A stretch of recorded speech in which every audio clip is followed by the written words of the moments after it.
Back when nothing truly mattered and we hadn't had a clue. We fell in to play the game. Nothing would ever be the same. There were times when there was laughter. There were times when there was joy.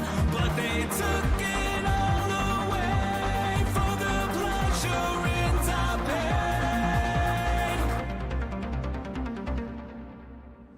Welcome to our new world. Shine a light on everything.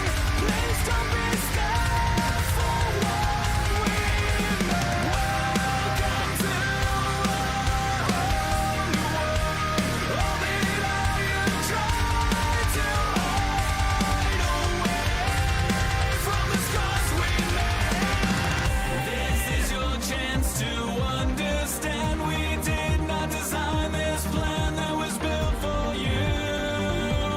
There's nothing you can do.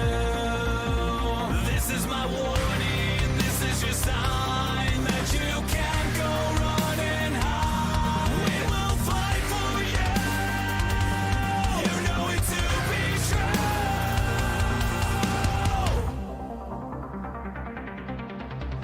Welcome to our new world. Shine a light on everything.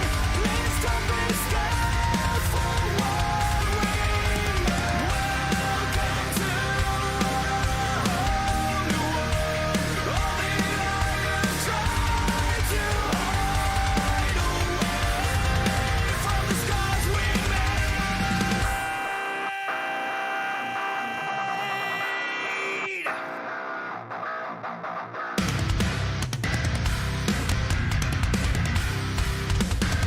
From the scars we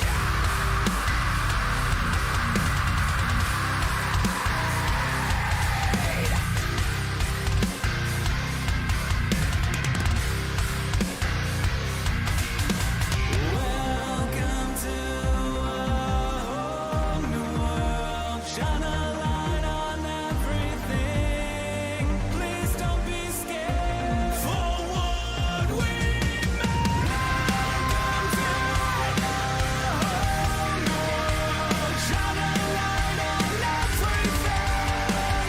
Please don't be scared for what we made. Welcome to our new world.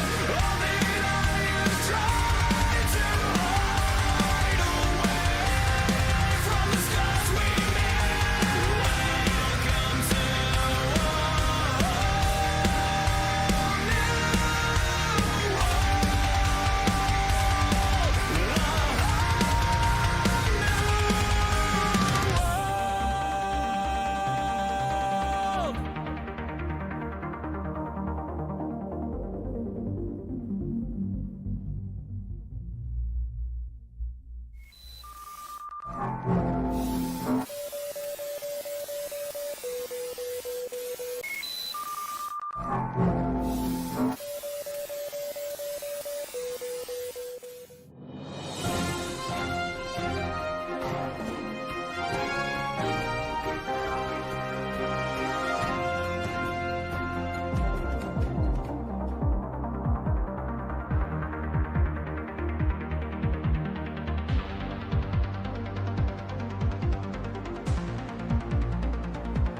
back when nothing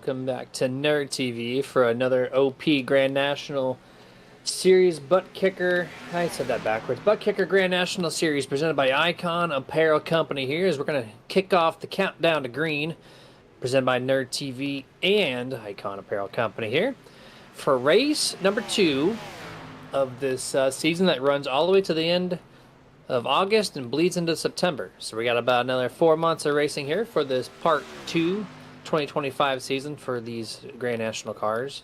This time we're coming at you live from the current Daytona International Speedway, simulated of course on the iRacing service.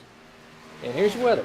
76 degrees in the sky, 88% humidity, partly cloudy, which that is accurate tonight, and 13-mile-an-hour winds, which that's basically true compared to real life. I live in Daytona almost, so I can confirm this weather is kind of good, except for it's not that cold. It's about 90 degrees now in the daytime, so there's that.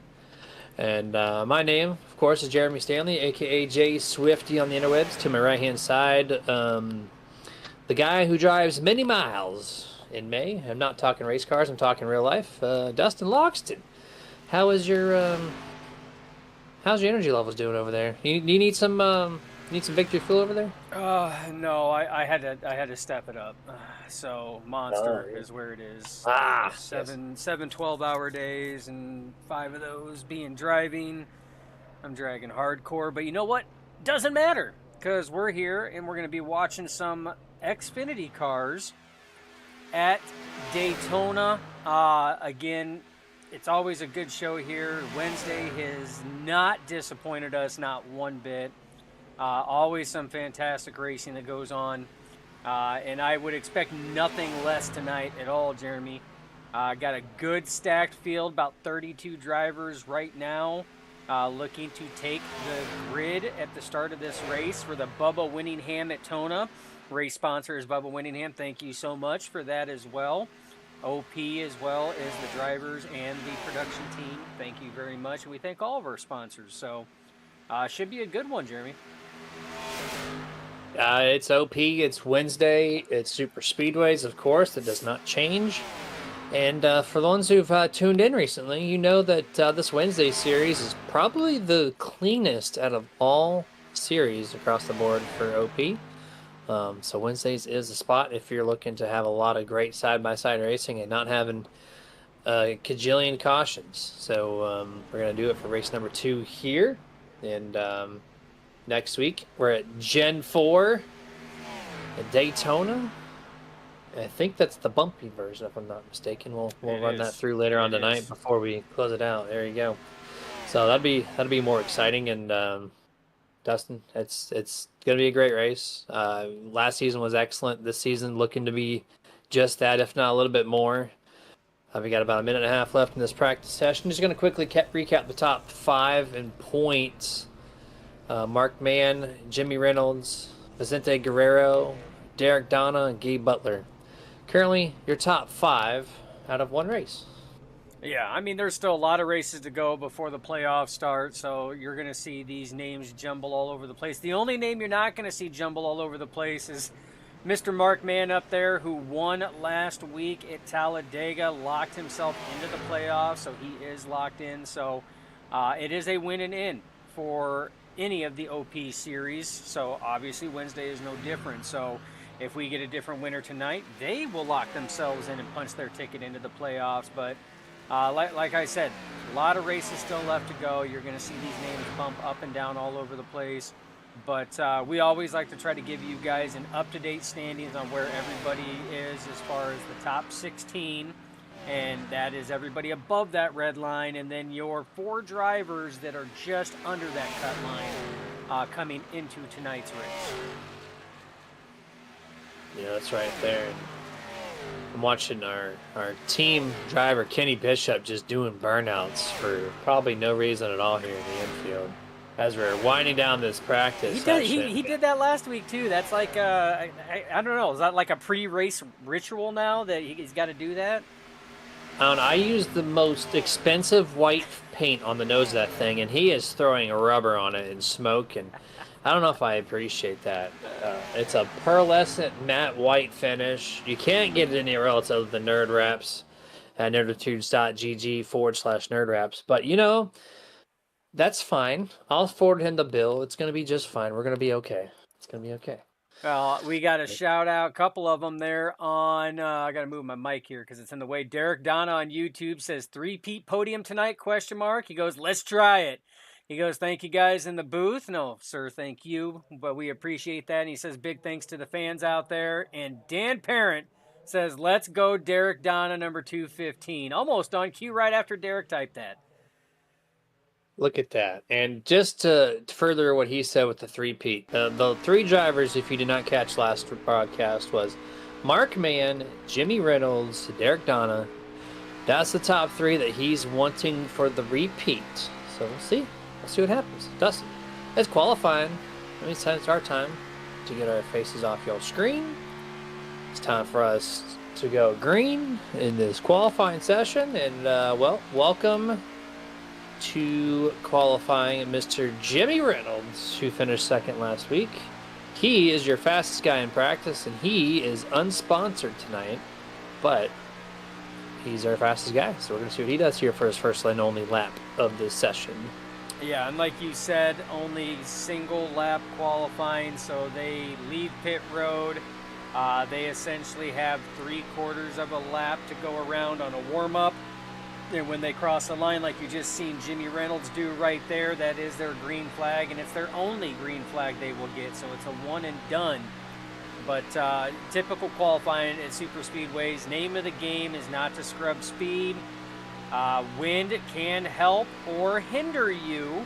Again, we did have 13-mile-an-hour winds depending on what direction they're hitting you, and the speeds can affect your qualifying time. But like we've always said, Jeremy, some drivers will elect not to qualify. They will take the safe route, and they will ride in the back. Mark Mann is typically one of those individuals that will start in the back, but usually always finds himself up in contention when it counts. So you will see a hodgepodge of drivers that will elect not to qualify and some that will elect to take time.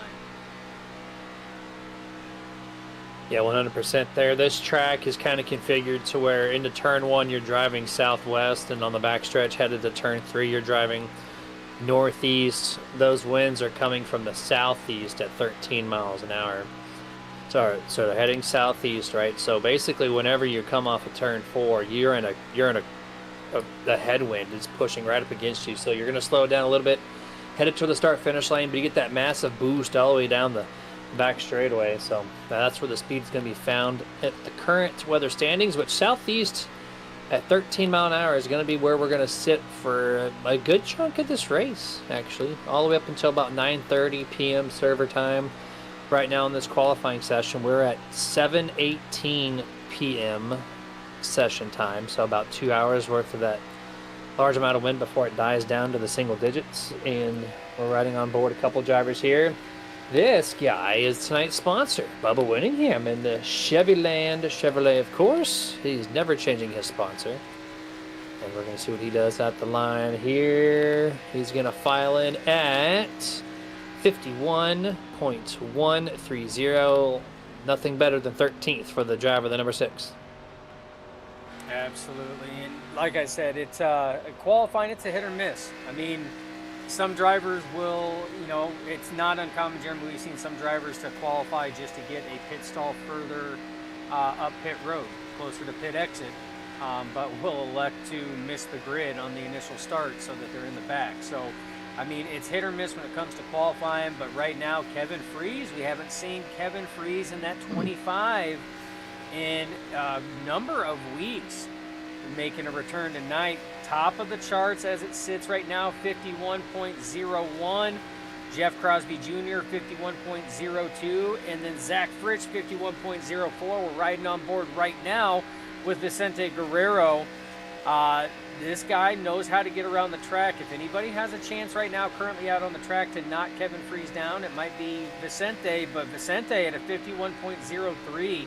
And look at that second and third, Jeremy. They had to go to the third or fourth decimal point to divvy out who was going to be there. 51.02 for Crosby Jr. and Gabe Butler.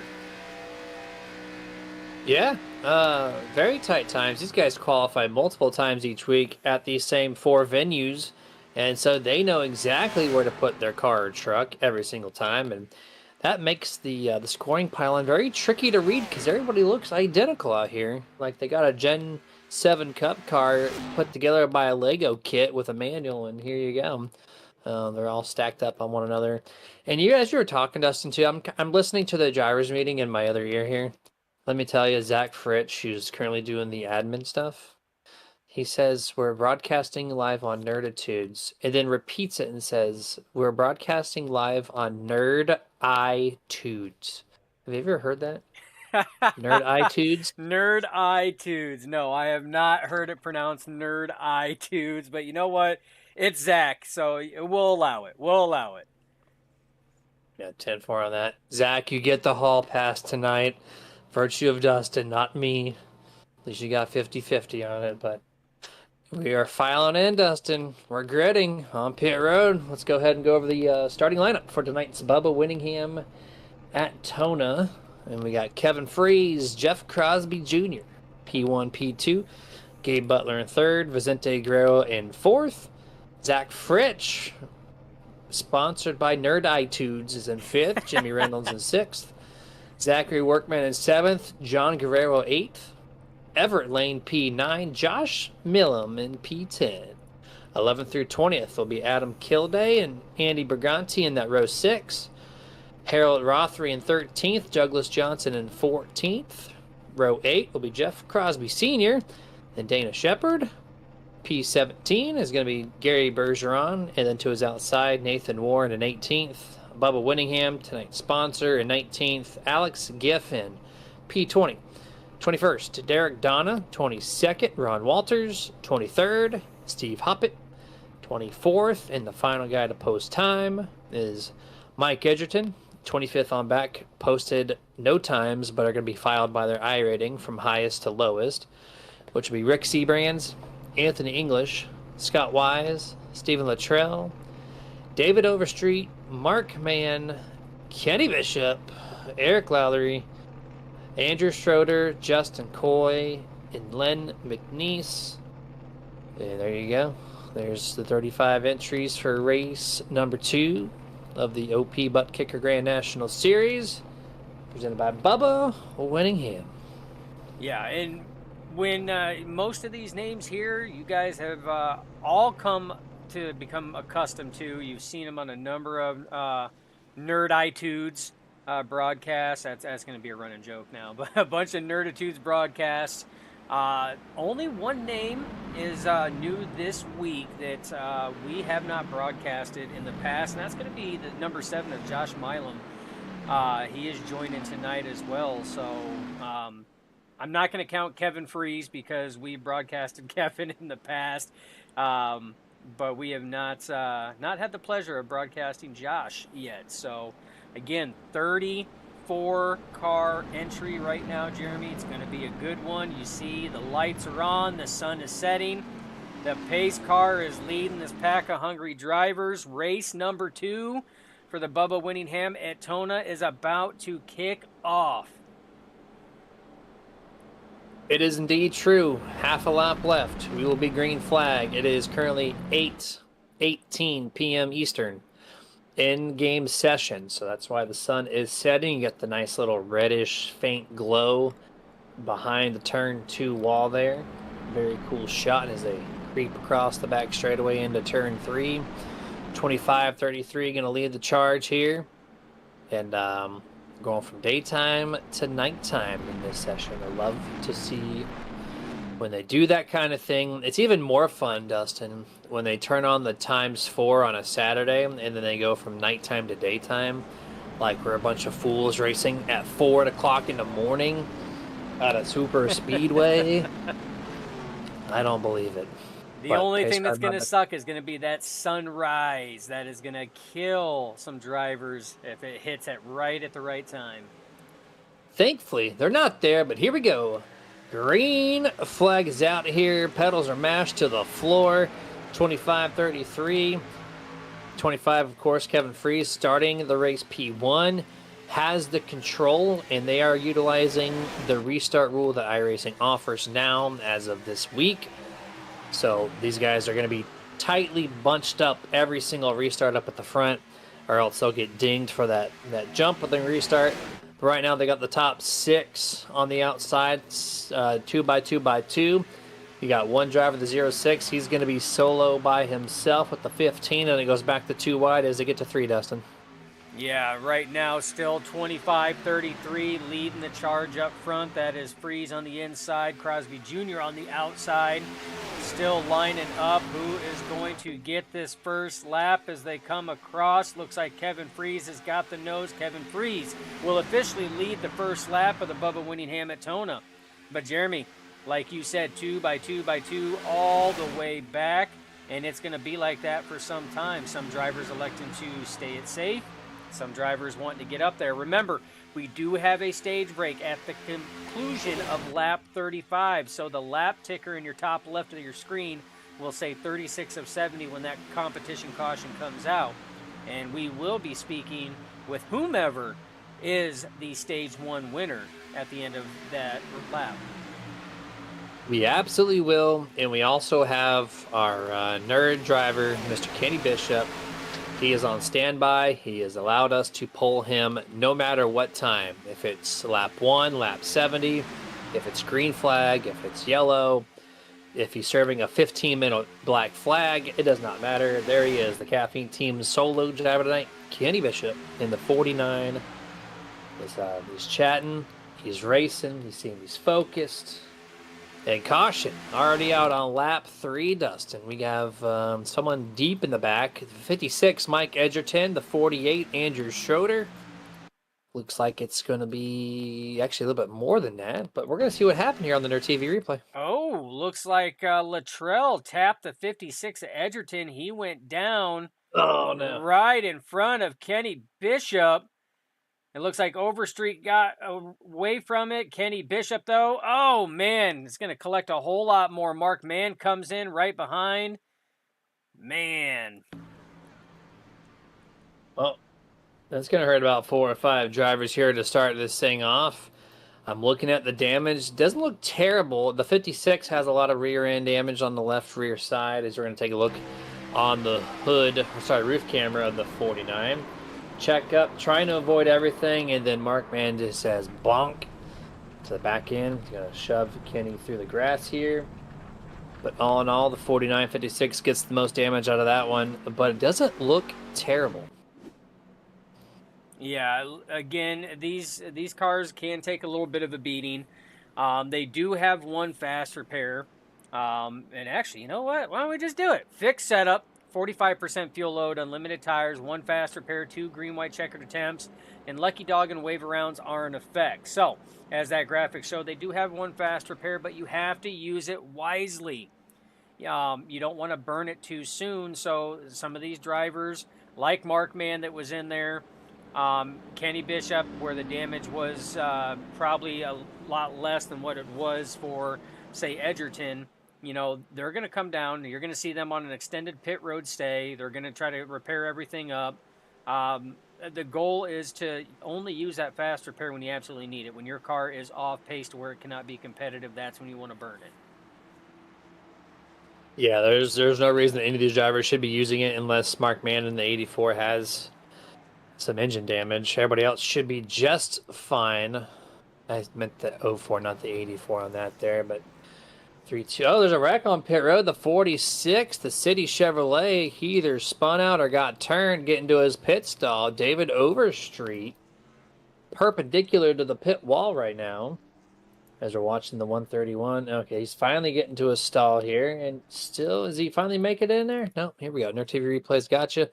36 is going to run over the 46. Now, Dustin, most drivers, not myself, but most drivers are spoiled to where the cars go invisible on pit road and you can just drive through each other. I think this is what the 36 and 46 expected, and nope, not this time. Yeah, and that's unfortunate.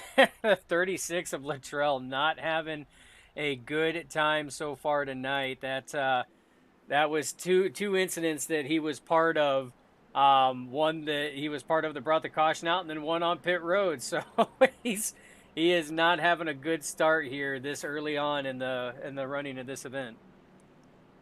Absolutely not here.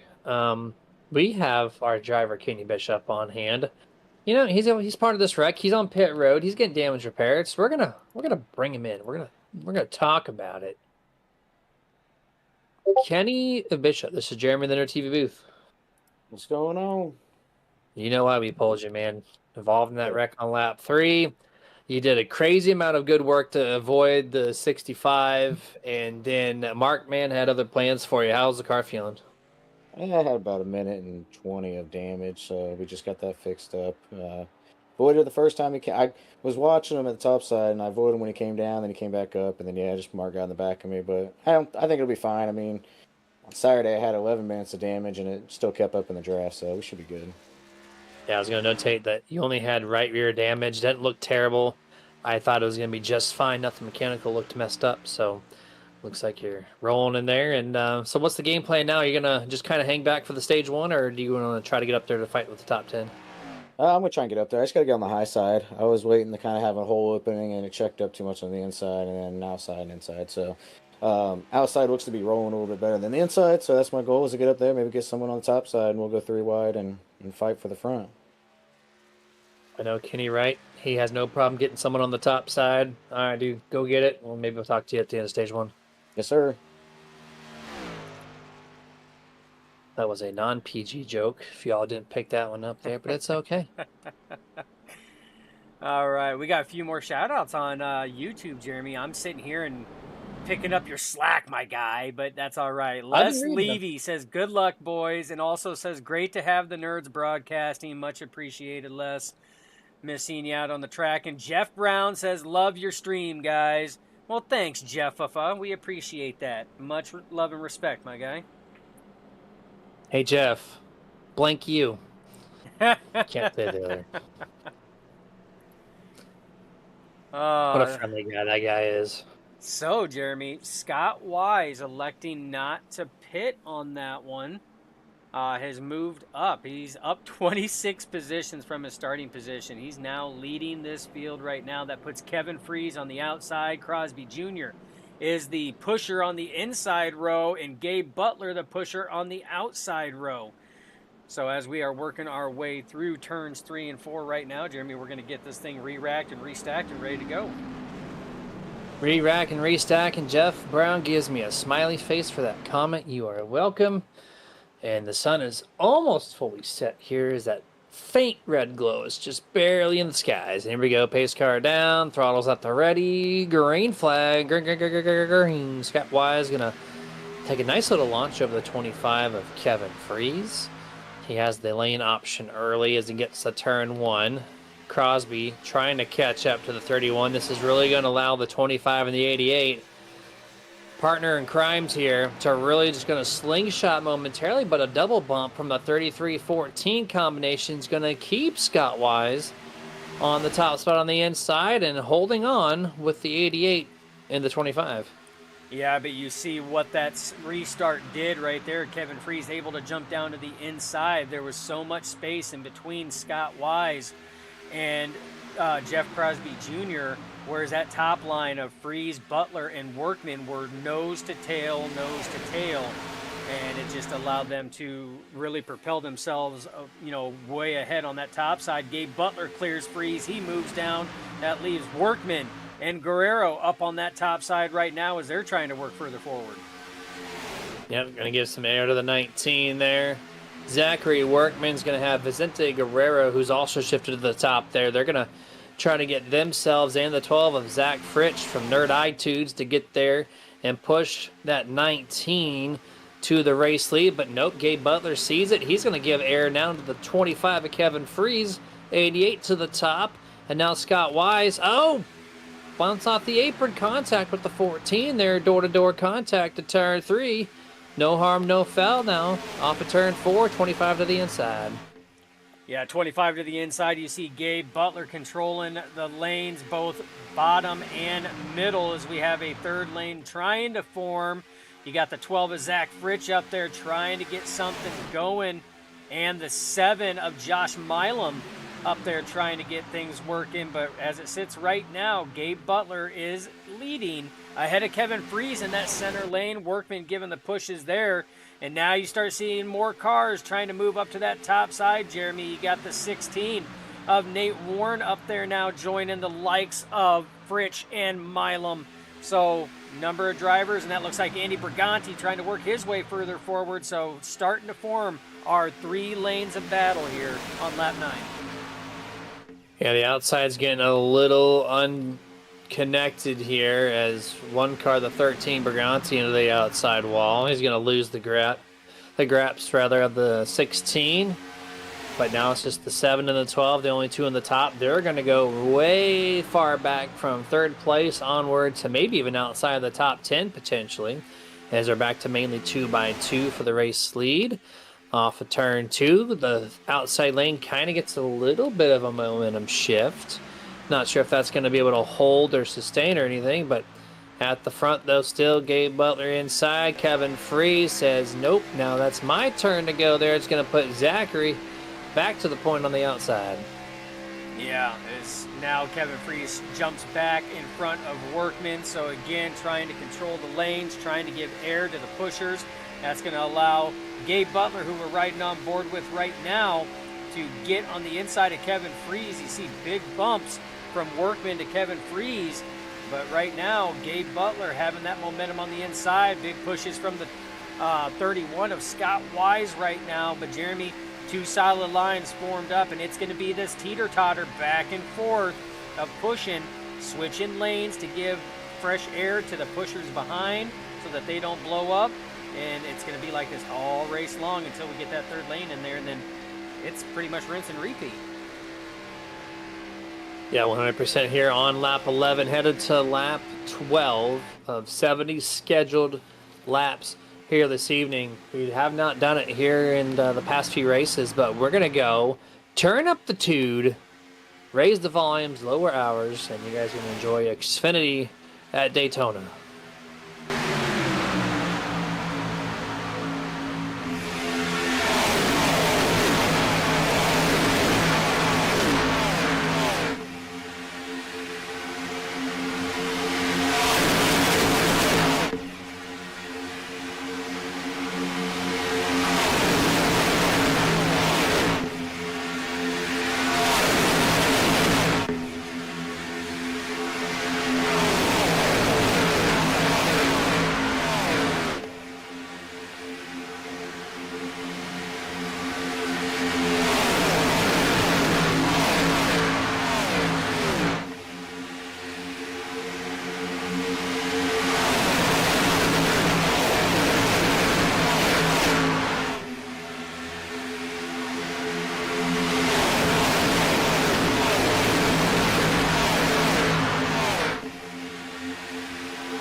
That was Turn Up the Tude. You got to hear the cars, not our voices, for just a little bit of time here. Resuming on lap 15.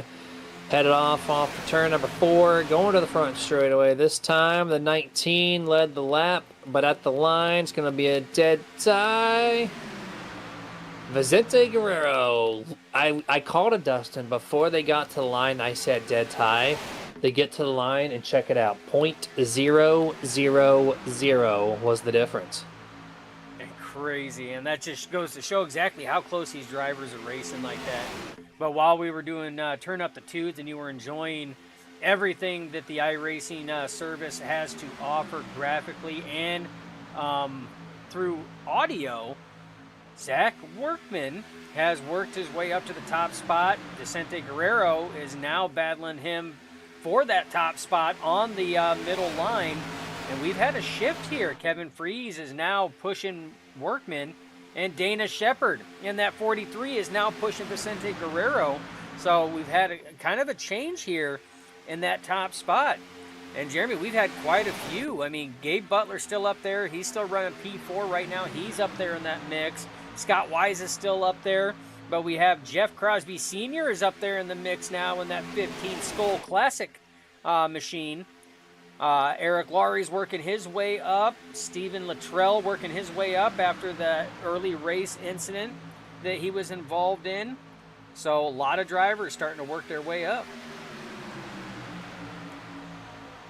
Yep, absolutely are. I mean, know Kenny was trying to get that outside to go.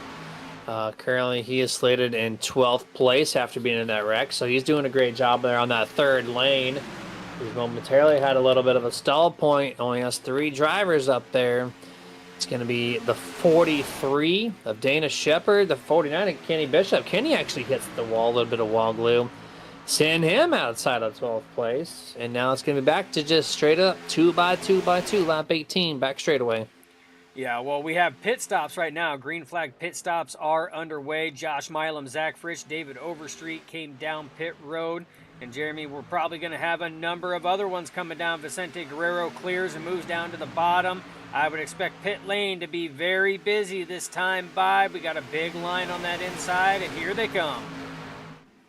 Yep, halfway mark into this stage 1, and to no surprise, oh man, we got some speeding potentially from your race leader, Zachary Workman.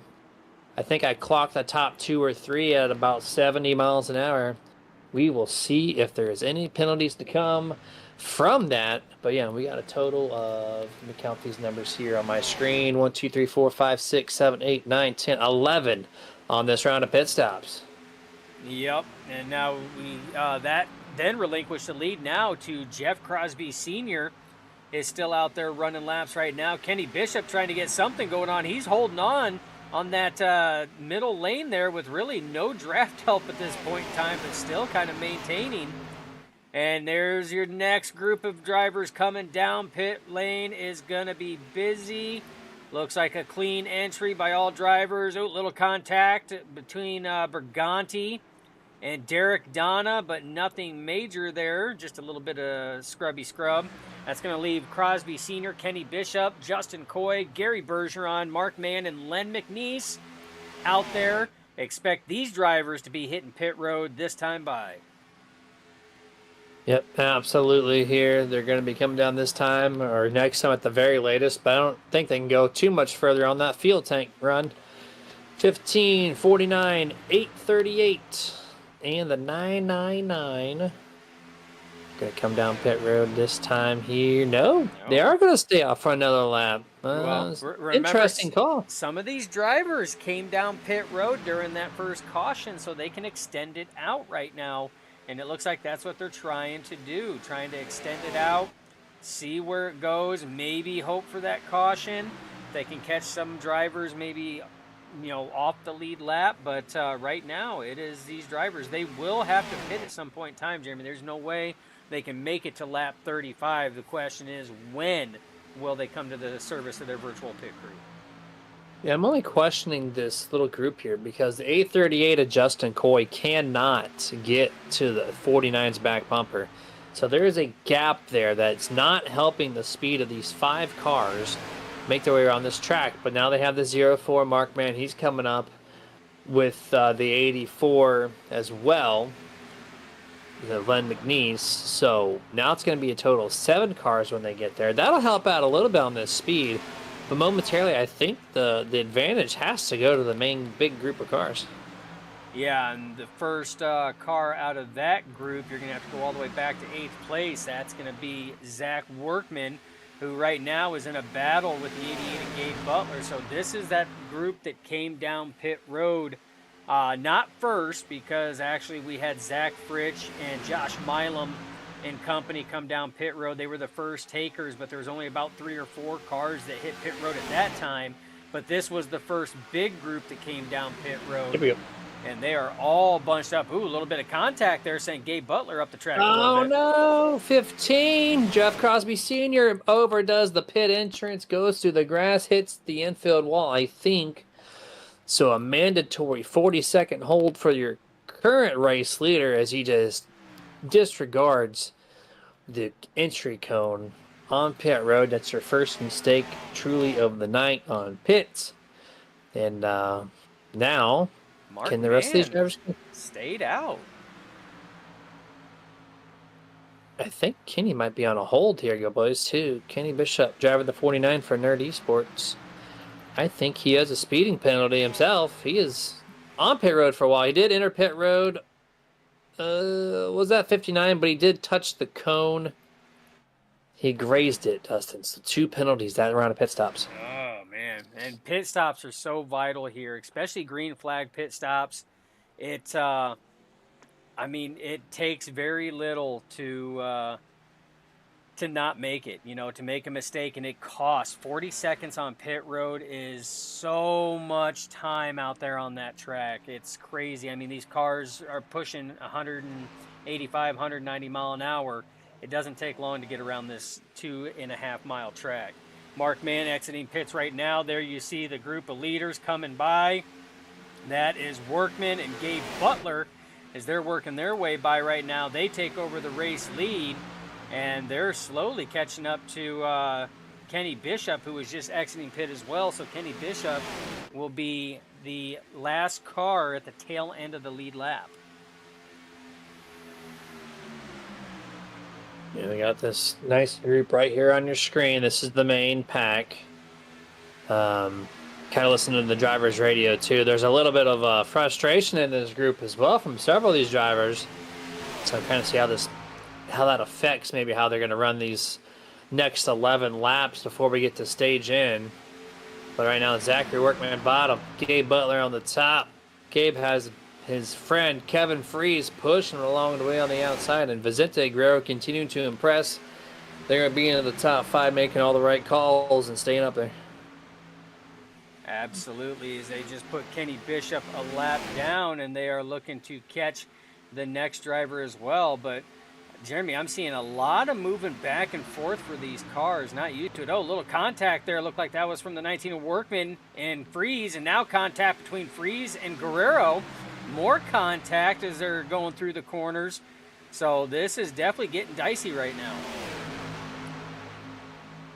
Dicey. Things are heating up. 10 laps to go for stage.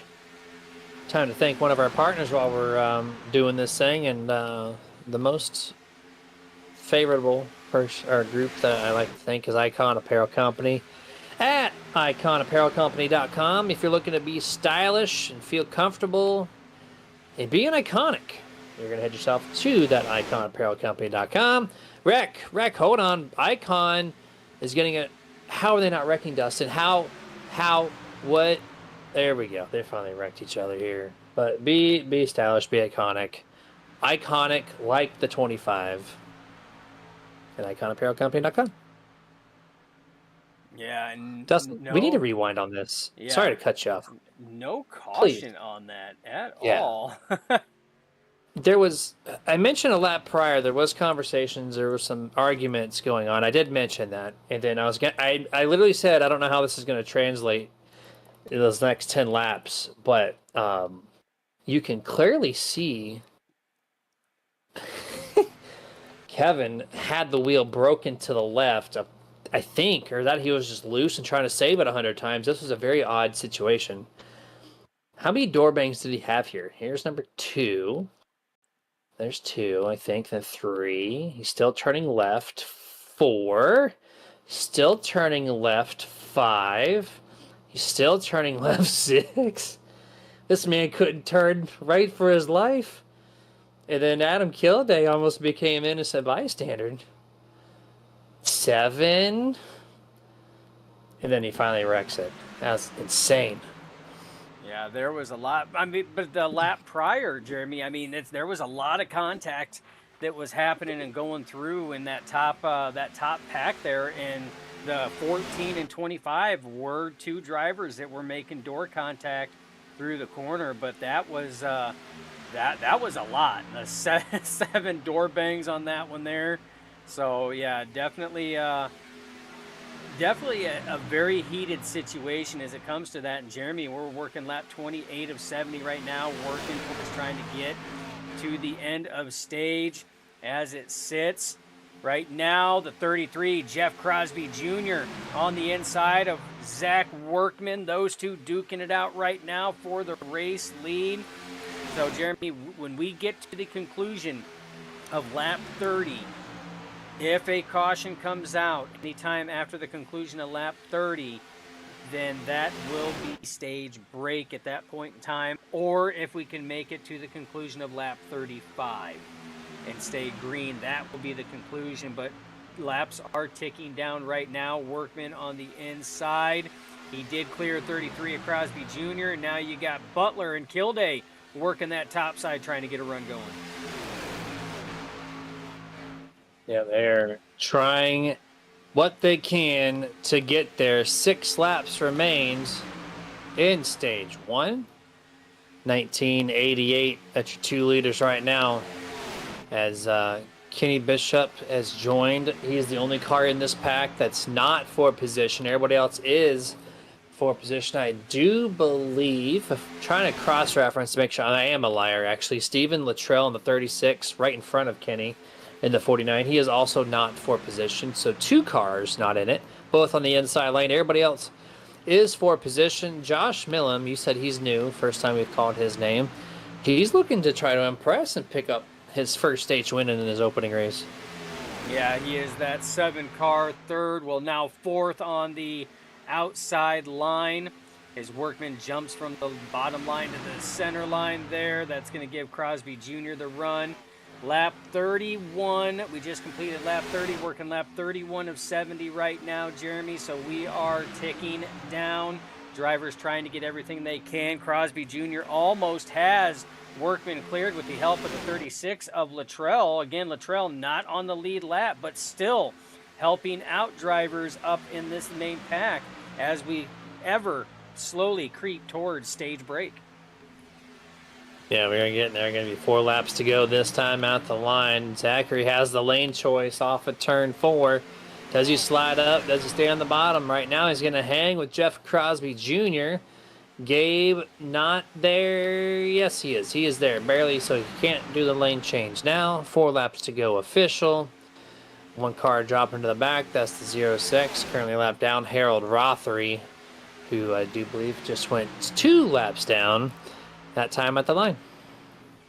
Yeah, and it's going to be close side-by-side racing from here all the way to the conclusion of lap 35. You see Adam Kilday giving big bumps to Gabe Butler on that outside line. That lurches Butler ahead of Workman just by a nose, but Workman battles back. Ooh, close racing there.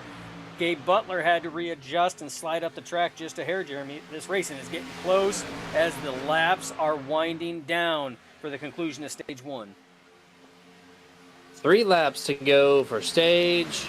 1988 still at the point. The inside is actually hanging better than what I expected to at this time. But 19 Zachary finally makes the decision to go up to the second groove. Going to allow Crosby Jr. to breathe that engine. I'm sure that thing was running hot, but now here he is. Gets to cool it down. This is going to allow the inside to do a little bit of work. But at the same time, the numbers game is quite equal between the middle and the bottom. Yeah, it really is right now. And something else we got to take into account is we got a third lane that's starting to form. That's led by the 7 of Josh Milam up there. He's got Zach Fritsch and Nate Warren in tow as they're trying to get something going. And they had it going there and were making moves until Zach Fritsch scraped the wall just ever so slightly, and they lost that contact between himself and Milam, and they fell back, had to pull back in line right now. But Jeremy, as we're getting closer to this, that third line, that's not the last time you have seen that one for sure. So to make notation, we're going to be lapping Kevin Freeze this time. Member of the door bangs between the 25 and the 14. They're going to be in the same pack for the next lap and a half, as they're already trying to scatter for the race or stage win. Now we might have to call. Kevin Freeze almost turned with the 16 of Warren. That could have been huge. Somehow Kevin saves it again. White flag in stage number 1. Who's going to get it? Who's going to get it right now? Crosby Jr. on the inside, Gabe Butler on the outside, neck and neck as they go through. Vicente Guerrero showing to go to that third lane right now. He's pulled up to that third lane. He has help in tow behind him. If he can get it going, looks like Crosby Jr. a little out of shape there from a bump from Luttrell. But Vicente Guerrero, Zach Fritsch, Workman on that top side right now. You see Butler moves down to the inside. That leaves Kilday down there right now. We're in that center line. Big pushes from Kenny Bishop. Now there's another race going on. That's Kenny Bishop and Luttrell. Caution comes out. Question is, where was that? Gabe Butler got the stage win. But the other race I was talking about was the race for Lucky Dog, which is between the 49 of Bishop and the 36 of Luttrell. So the question is where they were at the time that caution came out. I think Luttrell had the nose the whole time, but we'll get confirmation on that. I'll also check in to see if there was any 0Xs involved, because 0Xs do disqualify you from getting that Lucky Dog spot. And I think the 36 is clear. I think Luttrell will indeed be the Lucky Dog Award recipient here, as him and Kenny Bishop did a hell of a dog fight to try to get it. But it goes to Stephen Luttrell, as Gabe Butler did win stage. We're going to take a quick caution break, and then we're going to talk to the driver, the number 88, here shortly. We'll be right back.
Hey, can you do me a favor? I'm really hungry, but I'm trapped in here, and I dropped my last piece of boozy jerky on the floor. I can't reach it. Would you mind grabbing me a bag of the most tender, flavorful booze-infused jerky on the planet? I promise I'll pay you back. I mean, I'd eat my piece, but I can't reach it. Oh, actually, I got it. Oh, it's so good. It's so tender, so flavorful. You should really pick yourself up a bag. But if you do, you can't eat it in here. Now, this is my spot. I own this spot. Boozy Jerky, the original booze-infused beef jerky with a pair. Now available. All right, welcome back here to full screen. We got a driver or two to talk to. First and foremost, we're going to bring in the driver, the number 88, Gabe Butler, who's currently in Team ButtKicker Esports. Gabe Butler, this is Jeremy in the Nerd TV booth. You have a copy. What's up there, Jeremy? Hey, this is a very fun, interesting race here tonight. So you did bring home stage win here for race number 2. You and Kevin just dominant when you guys are hooking up right now. Is that going to be the continual game plan to close this thing out tonight? Well, we're going to try, and I mean, you know, I've got good teammates in here, so we'll see what we can do. But I got a penalty on the. I normally drive through pits on a caution like this, when there's a stage, just to do an extra lap. But for some reason, it got me an exiting closed pit. Haven't had that happen before. But anyway, no big deal. I was going to take 4 anyway, so we're good. We'll see what happens. Yeah, I was curious about that. I saw the secondary pit, of course, but when I saw it the first time, like, he looks a little slow. I'm not too sure what's going on here, but side question, your partner in crime right now, the 25 Kevin Freeze, major beef with the 14 right now. Is that going to hinder anything to get you and him back up to the front together to win this thing? I don't think so, but it'll be interesting to keep an eye on. I might focus my camera on the 25 and 14 for a while to see what develops there. Yeah, for me, this thing's been an absolute door banger. Yeah. If I could, man, go get him, man. Congrats on the stage win, and maybe we'll talk to you later tonight. All right, fellas, have a good one. You too, thank you. Yeah. See what I did there, Dustin? It's an absolute door banger right here. I see that wordplay. All right, my man, you got my attention. Yep, we're gonna walk this thing with Kenny Bishop. I'm gonna bring him in here for this restart. He said he's fine with whatever, so I'm taking it literally here. I know we're going back to green flag, Kenny, but walk us through this restart. What are you be doing here? Hoping for a caution because that dang cone got me. I think you breathed on it, and I gave you a penalty, a 40-second hold there. But green flag is out. That is for certain. You stayed out. How much laps are left in that tank? 5 laps. 5 laps. Guys at OP need to wreck it up in 4 laps. Kenny needs a caution. All right, man. If you can get that and get back to the front, it looked like that third lane was kind of working for you. Do you think that'll be the way to get you ultimately to the top 5? I think so. I mean, as long as we have people up there, we'll be able to go. I was able to pass quite a few of them there right before. They all came down pit road. I'm by myself on the top side. So I think if we get a couple of us up there, we'll be good. Just gotta watch out for that wall groove when we get up there. You slapped it once. Hopefully we don't see you up there again, man. We're going to bring you back down. Good luck there. I think so. Yeah, man.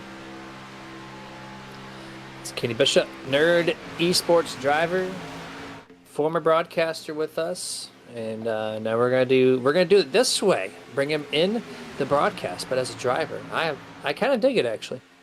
I do. I think it's a neat segment there. It's a way to sit here and kind of get insight. Utilizing the rig camera there for the Brez Coffee Company caffeine team. So it's kind of a neat segment. But up front, Jeremy, right now we got Jeff Crosby Jr. leading that center lane, and Everett Lane on that inside lane. Your pushers right now: Adam Kilday on the top, Jimmy Reynolds on the bottom. 25, Kevin Freeze, more trouble.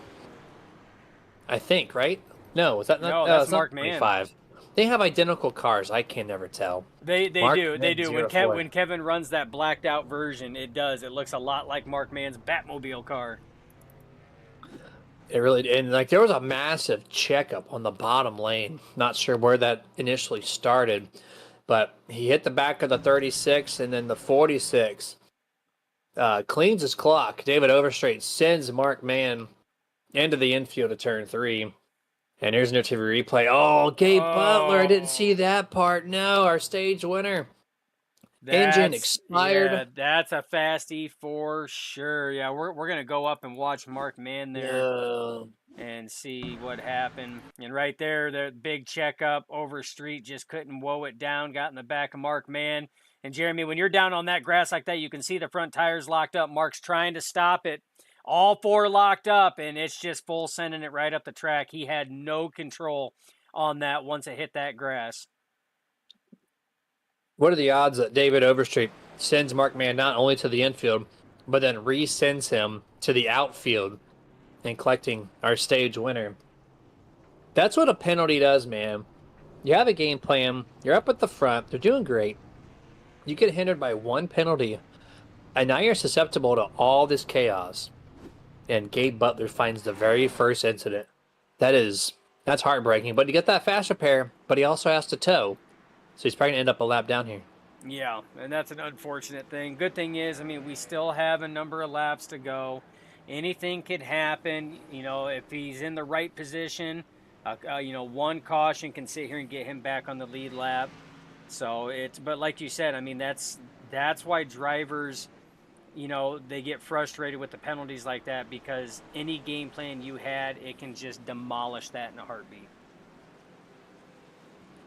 We're going to bring back in Kenny Bishop.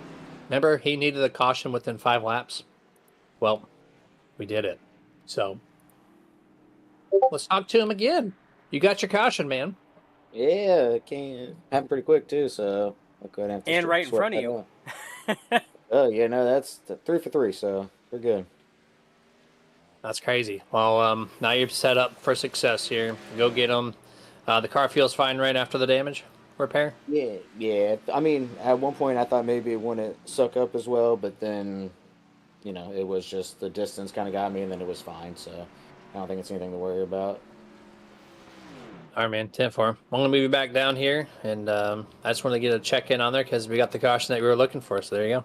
Yeah, it worked out. Now, it's just stop happening in front of me. We'll be good. Absolutely. All right, good luck the rest of the way, dude. Yeah, man. All right, I just wanted to bring him back in because... If stuff stops happening in front of me, we'll be good. That is every super speedway driver's mantra. Stuff stops happening in front of me, I'll be good. Isn't that everyone's famous final words before things happen? Absolutely. Shout out to the 18 viewers currently on the YouTube side. Appreciate y'all. We just started this broadcast 2 minutes. Well, I was going to say it complicated. We started it just over 1 hour ago, 62 minutes in, and 18 viewers. I appreciate all y'all. The ones that are viewing that are currently not subscribed to our YouTube channel, press that little subscribe button right underneath the title of this video in the lower left-hand corner of your screen. We would appreciate that very much. And there it is. We're currently on lap 42. We're going to restart on lap 44. Yeah, we're going to restart on 44. 1 lap to go. You see the pace car lights are out. Your top 5. Actually, you know what, Dustin? Nerd TV top 10 recap. Let's get that fired up here. Here we are. Ron Walters. Where did you come from, Mr. 22nd starting place guy? He's in P1. Jeff Crosby Jr. 2nd. Everett Lane P3. Jimmy Reynolds in 4th. Kilday 5th. Scott Wise in 6th. Len McNeese started 35th place.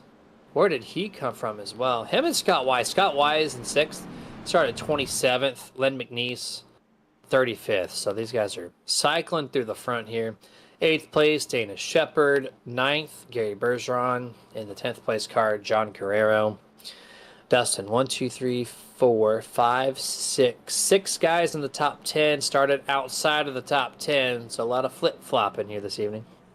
Absolutely. But that's not uncommon. I mean, it's, you start getting towards the end of the race, Jeremy, and we're within that, right around that 25 to go mark. You see a lot of your big movers up there. I mean, if you look at last week, Mark Mann, who won the Talladega event in the Gen 4s, he started in the back of the pack as well. He was your biggest mover. So This is now the time where we start seeing those drivers that were hanging back start working their way up into the top 10, into the top 5, try to crack the podium, working towards the end of the race. So seeing numbers like plus 21, plus 21, plus 28 in that top 10, not a big surprise.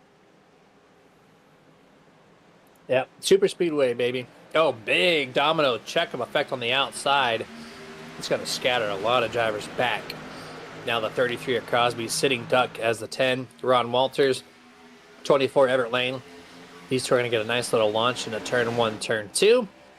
Should give both these drivers lane choice on exit. Here we go. They are single file. Do they stay put or do they go to the top? Everett seems to like the bottom. Ron Walters, we have not seen where he wants to go. Everett says, I don't know who you are, Ron. We're going to pass you on the outside. Whoa. Contact. Huge hit from Kilday. Oh, more. Gary Bergeron in the 999. Oh, and somebody else gets shipped down to the infield. Is that Kitty Bishop? That's Latrell. I think it might have been the 49 infield. That's exactly who it was. Latrell was down low as well. We're going to have to go back and take a look because we don't have a caution out. And we're going to go back on the Nerd TV Rewind and see what transpired here. And that just looked like a bump from Latrell. It's almost very reminiscent to what happened in the very first caution, a checkup, and Latrell just couldn't check up in time. Kenny Bishop locks it down, does not make contact, but does lose the draft. So he will need a caution in order to close that up, Jeremy. 26 laps left. There's a chance that that could happen. They are testing the 49 right now. And, yeah, that checkup happened with that bump basically from Adam Kilday to Ron Walters and that second or third lane or groove on the inside. That huge shot from Kilday kind of dominoed all the way back to outside the top 15, and that's where Kinney got shipped ultimately. But looking back now at the front group of cars here on lap 45, so it's 26 laps remaining at the Bubba Winningham at Daytona. It's actually 25 to go. I'm on replay mode. Back to live I go. And Jeff Crosby Jr. and Jimmy Reynolds, P1, P2. One job, Jeremy. You had one job, my guy. But yes, Crosby Jr. He wants me to broadcast as a producer. This guy. Crosby Jr. leading that inside lane. Big pushes from Everett Lane. You got Jimmy Reynolds trying to get something going in that second lane right now. He's got Scott Wise in the 31 pushing him, and Zach Fritsch behind him. But that top lane lost a lot of momentum on a lot of those switches right now. So right now your first two cars completely clear. That's going to be Crosby Jr., Everett Lane, and the battle right now. Actually, first three cars. Now your battle is right there around fourth place. That's going to be Reynolds and Kilday. Yeah, they're on the backstretch, moving around all over the place, including the race leader, Jeff Crosby Jr. Everett Lane is all over that back bumper, moving Jeff where he needs to go. The 31, Scott Wise, he's up a couple spots from this last lap. He's giving a great shove to Jimmy Reynolds. Jimmy Reynolds is going to lead this lap. Yeah, Jimmy Reynolds leading the lap. I believe that's the first time he has led tonight in the Bubba Winningham at Daytona. Third lane going. Well, it was going for a moment, but then Nate Warren got into the wall there. You see Gabe Butler, who was involved in the last incident, trying to get something going on that high side, but that third lane quickly dissipates. They just can't sustain. They get a good run. They have a couple laps. You think maybe they have a chance. Like he's, from Dumb and Dumber. And then it just does not happen. So they're going to try it again eventually. See if they can maybe do it for the fifth time. Maybe fifth time or six times the charm. Who knows here. At the line this time. Going to complete lap 48. Onwards to lap 49. 22 laps to go. Jeff Crosby Jr. still at the point. Dustin, I'm going to shout out one of our non-rotating commercial break sponsors, Dusty Pete's at dustypete's.com.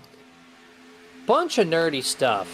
1,000 comic books sitting on the shelf, waiting for you to purchase. They have action figures. They have trading cards. They have just nerdy stuff through and through. They're based out of New York, but they're going to ship to your house anywhere nationally. So go to dustypete's.com, purchase stuff, and use the code SUPERNERD. It'll save you 15% or more of your $20 purchase online. Absolutely. Race up front, getting heated even more in a good way. Heated in a good way. Battle between Crosby Jr. and Jimmy Reynolds. Side by side, you have Everett Lane and Scott Weiss side by side. And you have Ron Walters and Zach Fritsch side by side. Those are your first three each on the top and bottom rows. Third lane trying to get something going. Looks like that is going to be Gabe Butler back there. Oh, bump there to Jimmy Reynolds. Sends him across the inside lane and down on the inside. Can he get it woed up? He does. Not going to cause an incident, but he is going to be well off the pace as well. Very reminiscent to the situation that happened with Kenny Bishop. So he got cleared out. More contact. Oh, more Wreck. contact. Here we go. Oh, big contact. Rothery in it. Whoa. More wrecking on the bottom here as well. Top and bottom, 838. Justin Coy got in a 3 wide on the top side there. And then there's Berganti, who spun out with somebody else on the inside lane. Not sure who that was. That was definitely a reaction to this wreck right here. 838 all out of shape. Justin up to the top. Slams it in front of Harold. Nowhere to go for Rothery. And then on the infield, here's the checkup, and there's Berganti. I think he touched the back of the 85 of Kilday. Slides up the track. Does he make contact with the... Oh, the 7 was turning down the track. That was wild. Driver for FSR. And he's going to collect the 13. Does he save it? This is it. This is not looking good. No, he didn't make contact. Damn. So caution out, and the two biggest, or the two drivers that helps out the most is going to be the 17 of Jimmy Reynolds, who we just seen save it from a off-center bump that sent him down the track in front of the inside lane and into the infield, and Kenny Bishop, who got bumped from behind on a checkup and sent through the infield as well. So this is going to close them back up, Jeremy. So this is going to get interesting. Everybody's going to have another chance at this. Yeah, 100% here. We're going to go back to a picture-in-picture commercial. We might be back.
And back to full screen here. We have just over 1 lap left before we go back to green flag. My producer here momentarily is going to step away.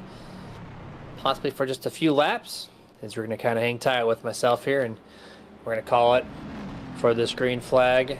Zach Fritsch currently scored P1, but he's not there yet, or this time around. We'll see what the top 5, top 10 looks like when we go back across the line this time around. The restart will happen on lap 55, which will give us 16 laps remaining for the Bubba Winningham at Daytona, is what we are calling this one here, as they are faking pit road. Only one actual taker that time. And here we go. Out the line, we're filing. Zach Fritsch does still get P1. Jeff Crosby second. John Guerrero in P3. Adam Kilday in fourth. Scott Wise is your top 5 driver. Currently have 29 entries still on the lead lap.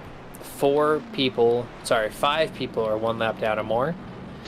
Your lap down battle for the lucky dog is going to be between Nathan Warren in the 16, Mike Edgerton in the 56, and Jeff Crosby Sr.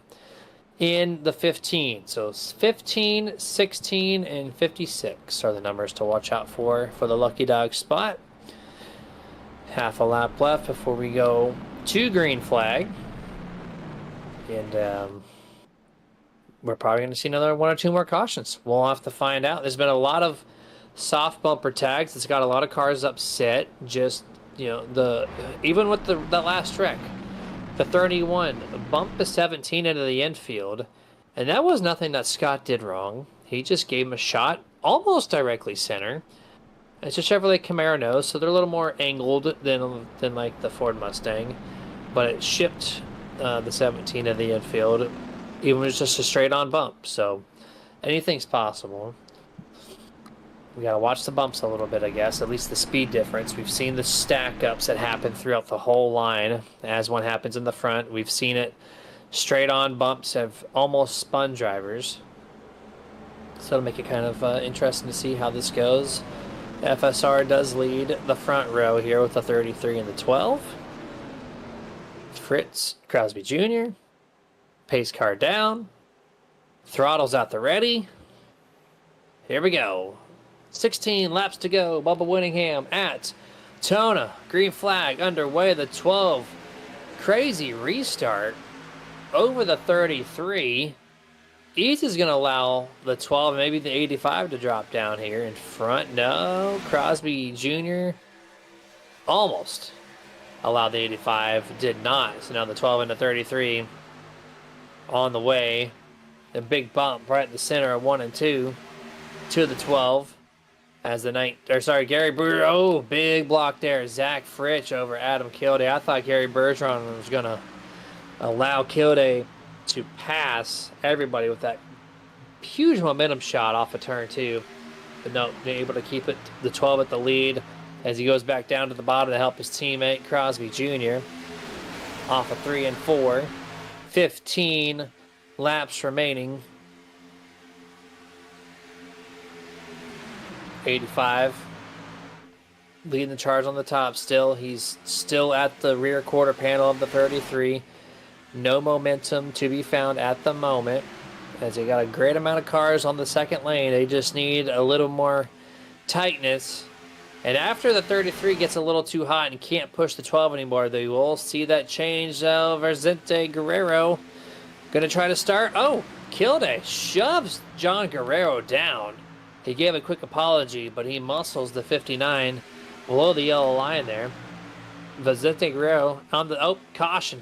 We got a wreck in the back. I know producer still is not here at the moment. That is fine. We will talk you through it as it's happening. Looks like you got Andy Briganti in the 13, Stephen Luttrell in the 16. This all started because the 25 of Kevin Freeze had a huge run, went to the outside to pass Luttrell. Luttrell blocked it. As you see it right here on the Nerd TV replay, he goes to the outside, gets blocked. Big block. That is such a speed difference. I think the delta, let me quickly go through camera to camera. The delta was 10 miles an hour As Kevin goes to the top, Steven said, nope, no you don't. It's going to send him, David Overstreet in the 44, the 838 of Justin Coy.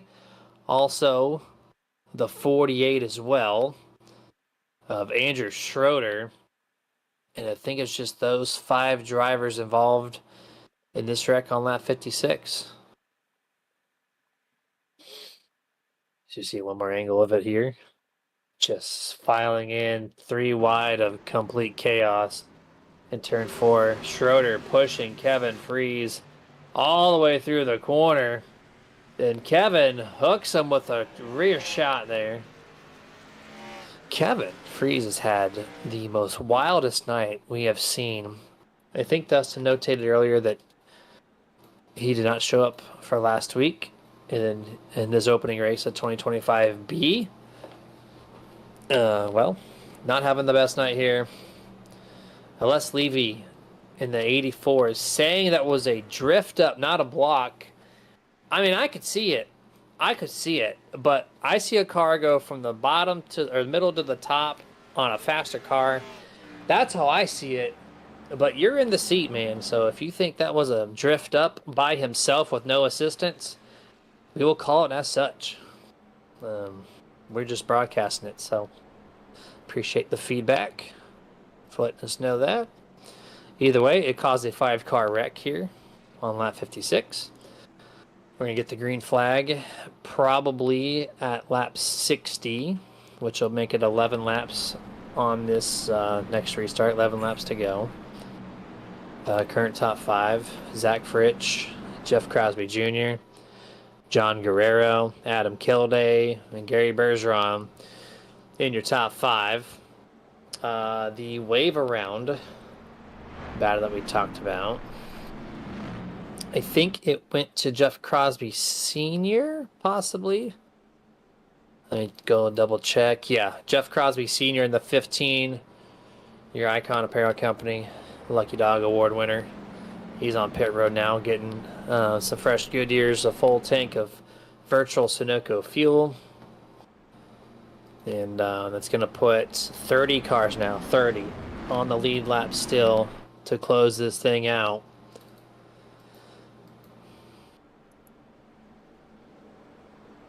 See if anyone tops off on fuel. They should be good. I don't expect anyone to make their way down pit road this time, but you never know. You just never know with these guys here at OP. 12 looking like he's coming down pit road. I think that's just a, solid. I guess you'd call that a fake. You know, he didn't go down and up. He just stayed stagnant down there. You can do it in league racing. The iRacing official Coca-Cola Esports Series cannot utilize the apron. But this is league racing, baby. We can do it. It is A-OK. The 12 electing to take the top. So it's going to be kind of like a repeat of last restart. We're probably going to see the 33 give way. The 12 is going to dip down. They're going to work great together once more. Teamwork at its finest. I love it. And Les Levy, I agree. He says, Les Levy on the YouTube chat says, if it was an attempt at a block, well, then it was a really blank move. And I agree.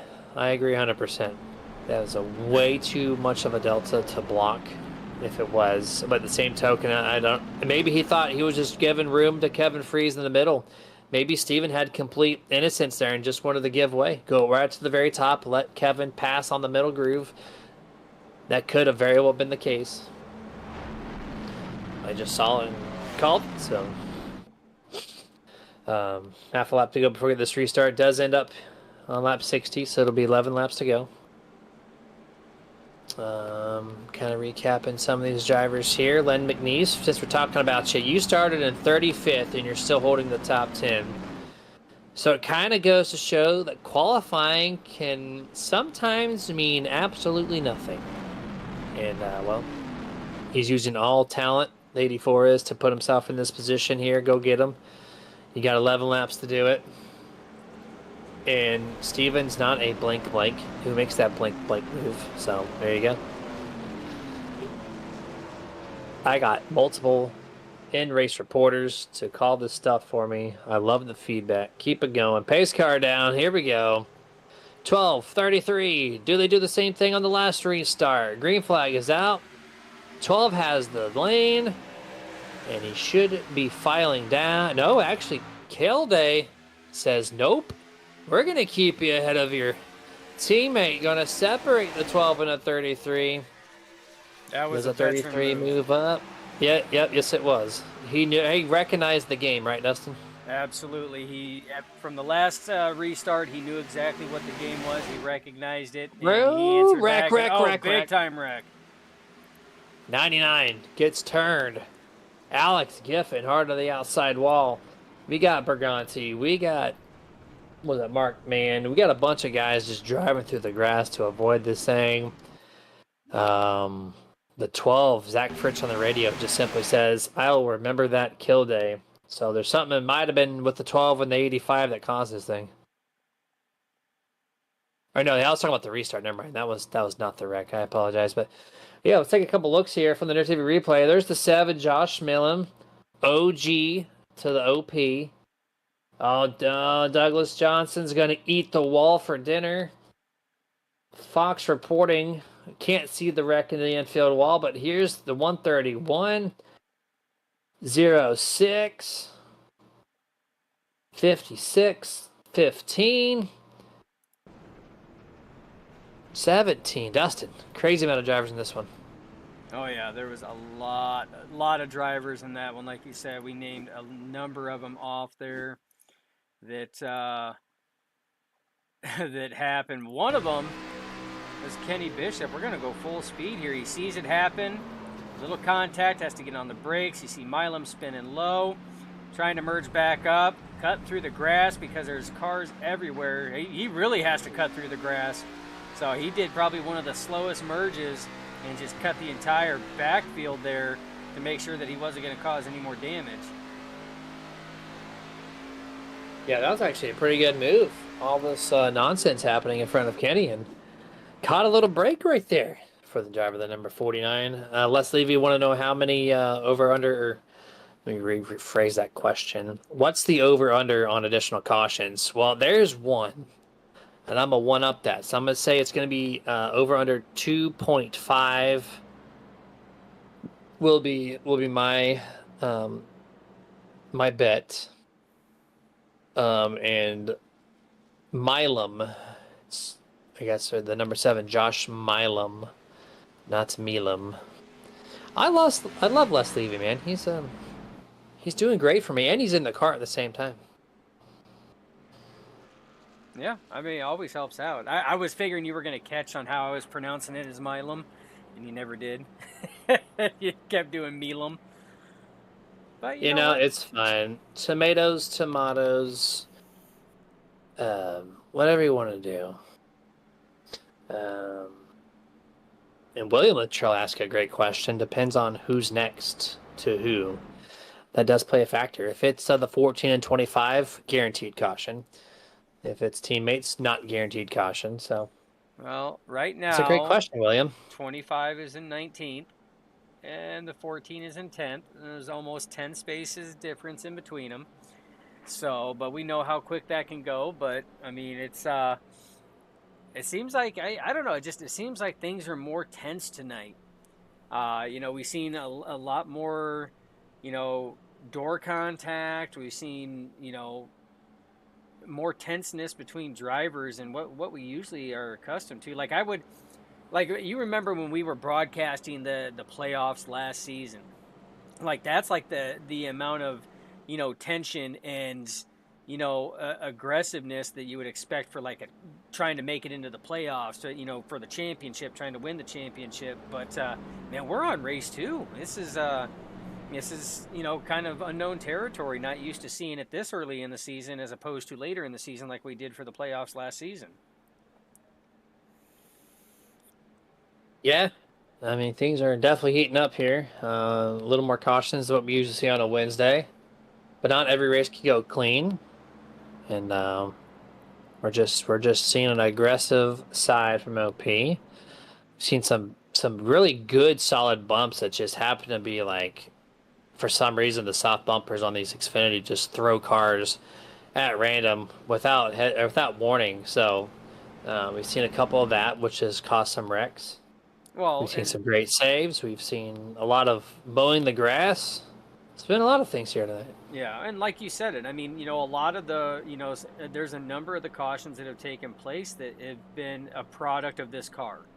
You said it itself. It's got a soft bumper, which means that the bumper is not completely solid at all times. So when you go to do a bumper to bumper push, your bumper actually fuses and goes through the car's bumper in front of you, and you don't know where that contact is at. And it's kind of like a net code issue on that end, and that's where some of these it'll send the car in unknown directions. You don't know how the car is going to react, and that's why there's a number of people in the community that they have a hard time running these cars at super speedways and at plate tracks for that very reason. That's why they tend to try to go to other style vehicles, whether it be the truck or the Gen 7, not the next gen, the Gen 7, and try to stray away from this one.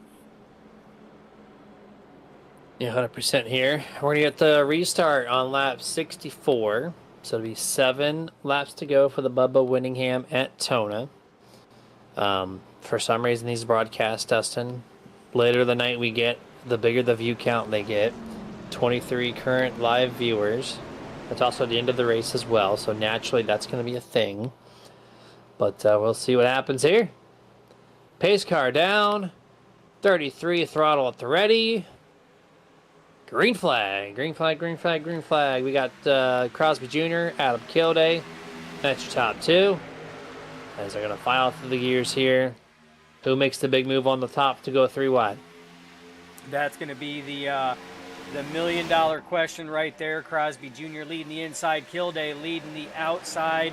You have John Guerrera on the inside as the pusher, and Gary Bergeron on the outside as the pusher. And right now, there it is, Jeremy. That third lane's already getting formed. Not a bad idea. That looks like that was Mark Mann up on that top side. It was. Kenny Bishop goes up there and joins the likes of Mark Mann and David Overstreet. Not a bad idea. 7 laps to go right now. As it sits, it takes a little time to get these runs built up. So you've got to start it a little earlier. Number of other drivers jump up. That's going to be Fritsch and Guerrera, Vicente Guerrero up there as well. So, big time accident further in the back. That's Overstreet and Berganti, possibly? Yeah. Bigger wreck. Hold on, there's a second wreck. Turn 2 as they're woeing down. Quite a few drivers damaged. Kenny Bishop, Rick Seabrands. Let's see who else. It was Vicente Guerrero, 43, Dana Shepard, 31, Scott Wise. Saw a hood fly off. So, drivers, if there is a caution after the start-finish line, check up. Doesn't need to be so drastic. I think that's what caused that. You see the 2 cars in the back, caution's out. And then the 43 Shepard goes 3 wide, I guess, and just smashes the 14 into the wall. He's going to collect Seabrands right around Gabe Butler. You see Kenny, he's involved in it now. And that's, so caution's literally bred a caution again. That's exactly what we were talking about, those soft bumpers too. And that right there is a prime example of that. If you watch the front bumper of Seabrands, literally almost up to the rear tire of the 14. I mean, that's due to contact, but even on bumps, it goes pretty deep into that too. I mean, and Yeah, it's unpredictable on where the cars are going to go at that time. And yeah, like you said, that was just a product of the caution coming out and people just checking up. And when you're on that third lane, you got nowhere to go. So like Seabrands and Bishop, they had absolutely nowhere to go on that one there. It was either cars in front of them, cars below them, or the wall to the outside. And how that soft bumper kind of works, to my understanding, is you have a hitbox. Doesn't matter if you're playing a very basic video game or on the most premier simulation platform, which is iRacing. You have a hitbox to which it registers contact. Now, when you have a car that's this good and has a great amount of damage that can be dealt to it, there's fluctuation within that hitbox to register damage or contact if your car's damaged or not, right? So cars can drive through cars sometimes, and they label it as a soft bumper, which can register sometimes, cannot register sometimes. It's just at random, and that's why you saw him drive into the back so far without, initially smashing that back bumper in. But I think the damage, Dustin, on that, there was one guy who lost a hood. I think that might have been Scott Wise. I don't know. I couldn't tell initially. But everybody else seems to have damage that's going to be very repairable and not costly. Yeah, which is good because, like I said, we're sitting at 4 laps to go right now. It's going to be interesting. Stuff is going to get heated right now. Crosby Jr. still up front leading. John Guerrero right now sitting in that second position. Zach Workman in third. He's been up there most of the night. Adam Kilday in fourth. He's been up there most of the night. And Len McNeese, since he cracked the top 10, has been up there ever since. Your biggest mover, plus 30 right now from his initial starting position. So that is your top 5 as it sits right now. So, but Jeremy, you know as well as I, a lot of things can happen in just a couple laps. 100% here is we're going to go back to green flag in 2 laps, or really a lap and a half here, which will put us on lap 69. So this will be our first green-white checker, but not officially a green-white checker. It's just going to be a natural one, so we will see. We're at 2 cautions, I think, right? Les, who proposed the question if it's over or under. So if the next caution does fly, we'll be over. And we'll have 3 cautions within a 10-lap span. Yeah, so I don't know. I feel in my gut possibly one more. I feel in my gut, which is not a good thing because my gut is not doing so good. That's why I had to step away. So for whatever reason, my stomach is not in good places right now. So I had to step away as to not make any puking sounds on air. So not a good sign if my gut is feeling one more caution. Just the way things have gone, Jeremy, just like I said, it's a different level of tenacity tonight that we haven't really seen, early in the races, only in championship races. And I feel like there's at least one more that could possibly happen tonight. I think the gut feeling of a yellow flag is just your gut. I don't think it has anything to do with the racing. I think it's just you and you only having your own cautions to worry about. As we're going to be half a lap here. 33, 59, 19, 85, and 84 is your top 5 on this potentially now final restart. Remember, unofficial green-white checkered, so it's not labeled one just yet. So still 2 in the bank. Still 2 in the bank, plus this one. Hopefully we don't spend it all up. The cautions tonight have been crazy here. And let's see if we can recover and have a nice solid finish. Yeah, it's going to take, the drivers, it's tough when it's a green-white checkered because you've got to get these cars wound up. They're not going to be wound up until almost down the backstretch going into turn 3, with the draft help. But you also need to make moves. When you're further back in the field like that, you got to start making moves because your time is completely limited right now. You're going to get the green flag, go around one time, get the white flag, come around for the last lap, cross it, race is done. So, it's going to get hairy. Hairy indeed. Pace car down, green flag is out. Here we go. Back to the gears once more. Let's see what happens. Can we go green for the next 2 laps? That is what everyone is wanting. People watching, people driving, all the above. Through 1 and 2, they're going to remain 2 wide here all the way through. 33 has the 59 clear. Does he go to the top to allow his teammate to cycle through? Answer's no. They're going to allow the 59 of John Guerrero to control the top with Adam Kilday, Gary Bergeron, Everett Lane, Vicente Guerrero, That's your top 5 on the outside lane. Into turn 3, Jeff Crosby Jr., Zachary Workman, Len McNeese. Oh, 33 shifts to the top. I don't know if that was a bad bump. I had the wrong camera angle there. Here we go. John Guerrero wrecking, Zach Fritsch, Adam Kilday, Ron Walters, and a bunch of others. But the white flag is out. That wreck happened before the white flag, Dustin. I am thoroughly surprised the caution is not out. That's insane. Wow. But here we go. It's a wreck fest right now. Oh, yeah. Huge wreck fest right now. But the race right now, Workman, McNeese, Crosby Jr., Gary Bergeron has got about 2-3 car lengths in between. It's down to these 3 drivers right now. And Len McNeese finds himself in a tough spot because that's 2 teammates. That's FSR driver teammates in the 19 and 33. This is a 2-on-1 situation. Gary Bergeron coming back in the picture right now, coming off turn 4. There goes McNeese making a move. Crosby Jr. goes with Workman. Workman will win the Bubba Winningham at Daytona. Len McNeese had a bad spot. He wanted to go. He recognized the situation, and he made the move a little late. But it didn't matter because the 33, Crosby Jr., was not going to go with him. And Zachary Workman is going to be tonight's winner, and a result that I even question because that wreck happened before the start-finish line, clearly. Oh, it absolutely and it was not thrown. It absolutely did. That was just, sometimes I do not understand the iRacing race stewards. So we're going to back this up here a little bit. We're actually going to get on board before we go to full screen picture-in-picture. Yeah. Oh, yeah. Look at that. That thing is happening out of... Let's see. Give me a driver.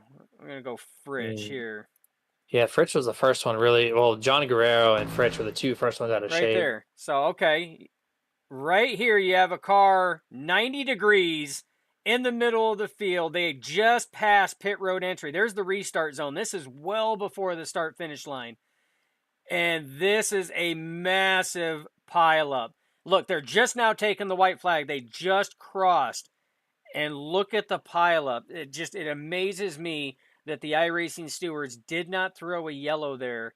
Because, Jeremy, and not that I wanted to see another yellow, but with the amount of carnage and where that took place and started and where the first car was 90 degrees up the track in the middle of the field, that should have been a caution. Yeah, no, 100%. I agree with you on that notion, but they also are probably like, that's too much work to clean up the track for 2 laps. Let's just not. So, but either way, you may not be wrong. We got what we got. You never know. They're also eating ice cream sandwiches out there. It's fine. But here's your unofficial results here tonight, presented by Victory Fuel. Zachary Workman taking home the checker flag tonight. Jeff Crosby Jr. second. Len McNeese third. Gary Bergeron does sneak in 4th. Dana Shepard 5th. Rick Seabrands in 6th. Justin Coy in 7th after being wrecked multiple times. Somehow gets 7th in there. Vicente Guerrero 8th. Kenny Bishop, look at that. Been wrecked, 5 times? Gets inside the top 10. I don't know how. Derek Donna, P10. Alex Giffen, 11. Jeff Crosby Sr., 12th. Mark Mann, 13th. Bubba, 14th. Josh, 15th. Andy Briganti, 16th. Zach in P17. Ron Walters, 18. Adam Kilday, 19. 20th place, Eric Lowry. The rest of the guys in the lineup: Kevin Freeze, John Guerrero, Jimmy Reynolds, Stephen Luttrell, Nathan Warren, Gabe Butler, Douglas Johnson, Everett Lane, heartbreak there, being up at the front all night long, Scott Wise, David Overstreet, Mike Edgerton, Steve Hoppett, Harold Rothery, Andrew Schroeder, Anthony English. Technically did not start any session, but he is on the board because he did join as a driver. So there it is, technically 35 drivers in this lineup tonight. There's your results. We're going full screen. We're going to get your top 3. We'll be right back.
Hey, can you do me a favor?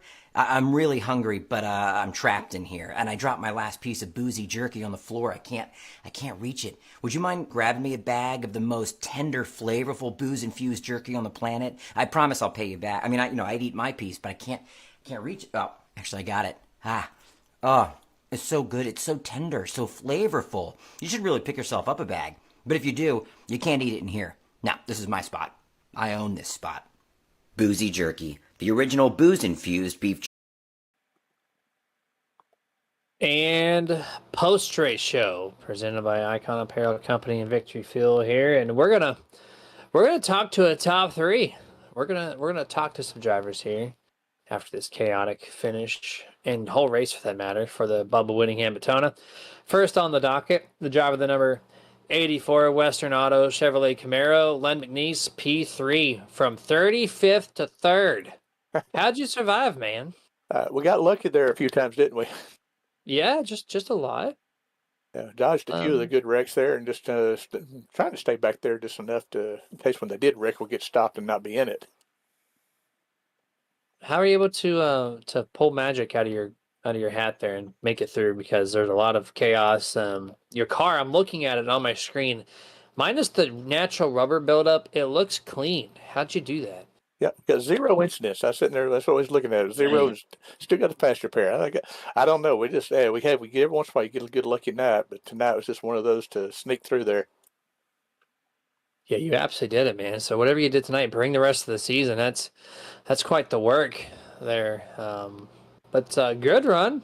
I didn't realize you had 0x. That's fantastic. You didn't even touch a blade of grass. That's phenomenal there. And what's the plan for the season? Do you have a game plan, or is it just each weekend and week out, just kind of going with the flow? Yeah, that's gonna be it. Just kind of just see how the night goes or the race goes. Just try to save it for be back there and wait till the end. Try to race at the end there and just try to save the car. That's the only thing. Try to finish, not get wrecked. Yeah, 10-4 on that, man. Well, congrats, P3. It's a great finish, considering where you started and whatnot. But floor is yours. Any shout outs? I definitely want to thank all the admin over here and y'all guys up there putting on a great broadcast. Appreciate that. And good, Zach there, a good win for him. I was pushed him right there at the end. And I just had to try there at the end there. And I seen Jeff on the inside. I said, hey, he beat me to the line for third, or I'd have had second.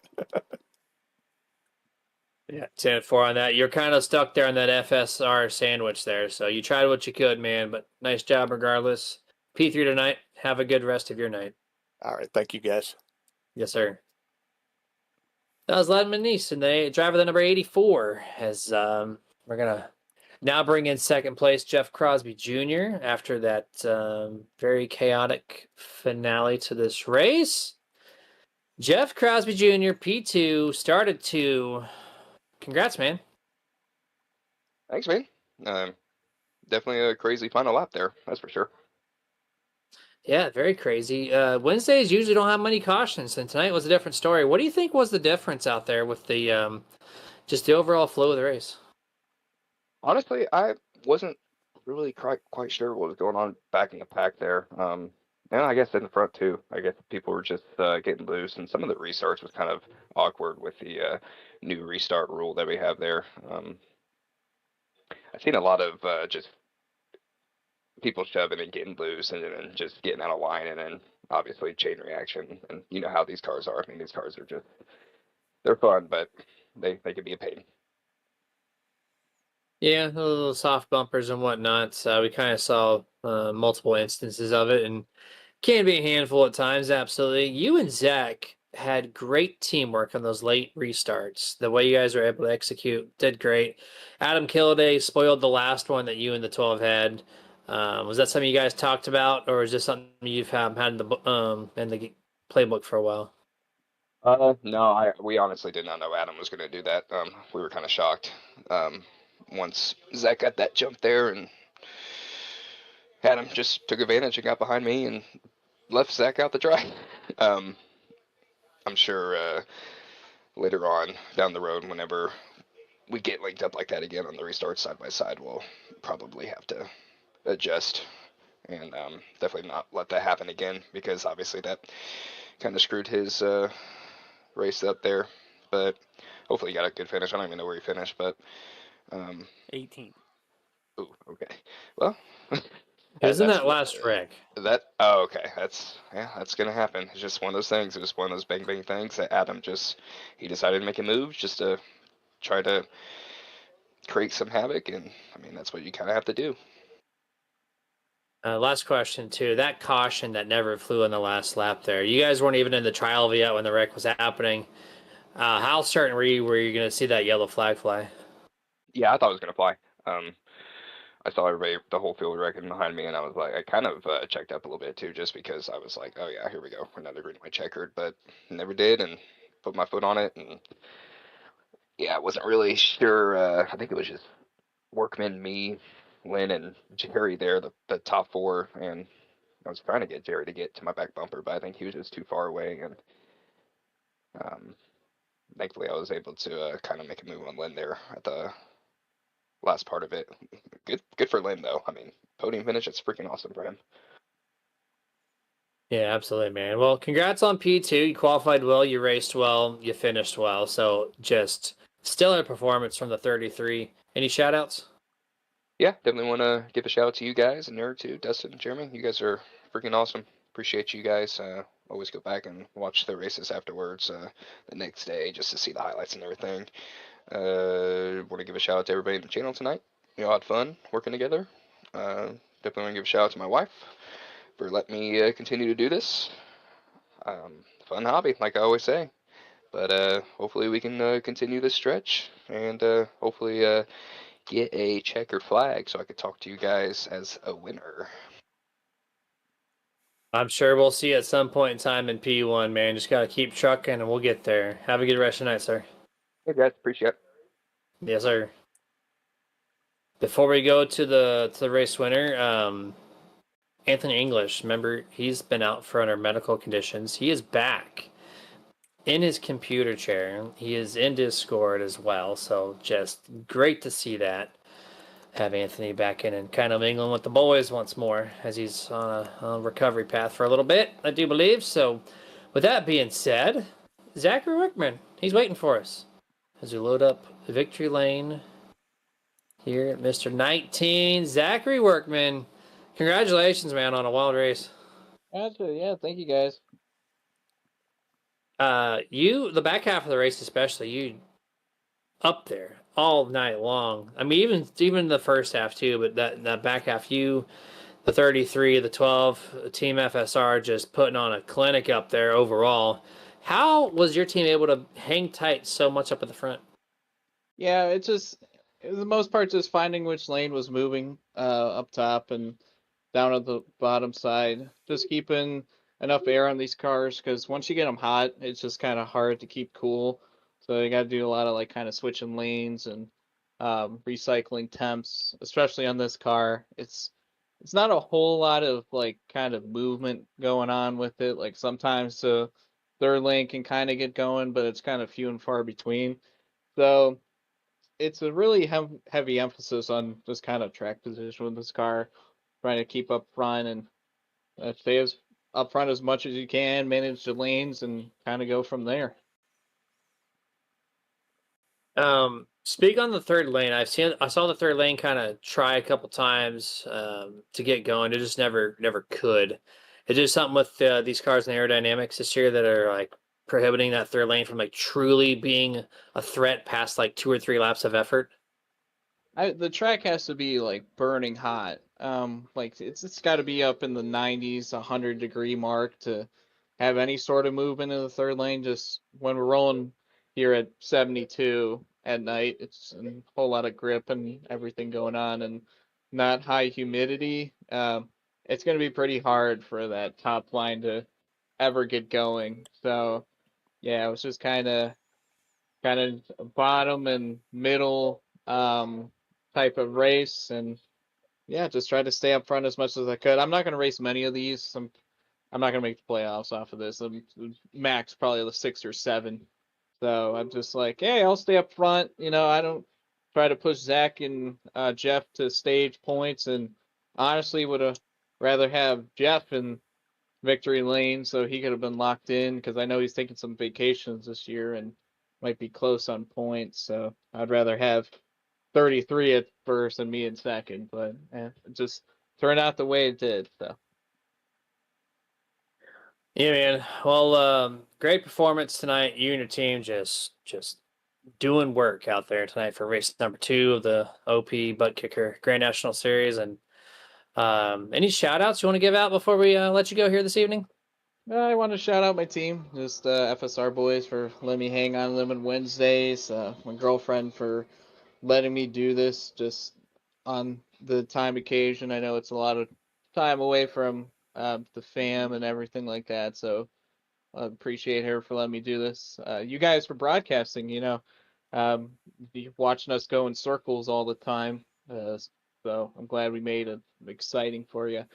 But yeah, I don't know. It's just it was a while when we didn't win for a couple seasons, and then we won the cutoff race on Mondays, and then right here we won.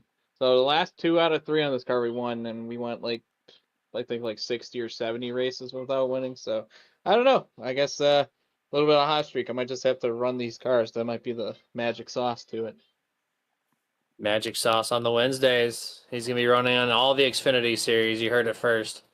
I'm just kidding, man. All right, well, congratulations, dude. Great job for yourself and your team tonight. And maybe we'll catch you next week. That's it. Yeah, thank you guys. Yes, sir. Absolutely. All right, that was the driver of the 19, Zach Workman, putting in the work, getting the job done. Still a performance. Yeah, it really was. I mean, to get a win in any OP series, I mean, it's not an easy feat. I mean, these drivers, the amount of hours that they put in on plate racing, super speedway racing, the amount of time they have on the service itself, the skill they have in their draft work and everything else. It's not an easy feat to get a win in OP series, and there's still drivers out there that don't have a win in any of the series yet. I mean, that's a testament to the level of skill that the drivers have. So, I mean, it's always good to see drivers do that. It's going to be interesting to see, what goes on to the rest of the season. We heard it from some of the drivers. They were kind of picking up on the same vibes that we had. It just seemed like that, there was something just a little different tonight than what we had seen in previous Grand National Series, events. So we'll have to see what next week brings. Again, we're going to be at bumpy Daytona in the Gen 4s, so we'll see what happens there next Wednesday. But yeah, I mean, overall, it was an action-packed race. It was a thrilling race for sure. Some of the issues, coming from just the car being the car, but overall, I think it was solid though. Yeah, no. Aside from me stepping away for about 5 Yeah, laps. I mean, it's chaotic in the gut. It's chaotic on the track. The second race is just crazy. But yeah, man, we're gonna close this thing out. Appreciate you all tuned in. Still have 18 live throughout the post interview. I think that's like a record for us to hold this many viewers throughout our entire D of the broadcast. When I say entirety, I mean through all the interviews, the closeout, the whole shebang. So absolutely love it's great. Absolutely. All right, you guys, we're gonna get Dustin out of here so we can go, lay down and get comfortable. I got some work to do in the paint booth. This guy to my right decided to go, hey, I need 9 cars updated for this year. And I'm like, okay. So I got that to do. But you guys, stay safe. Get your nerd on. Dustin, tell him. As always, it's not goodbye. It's just till next time. Stay nerdy.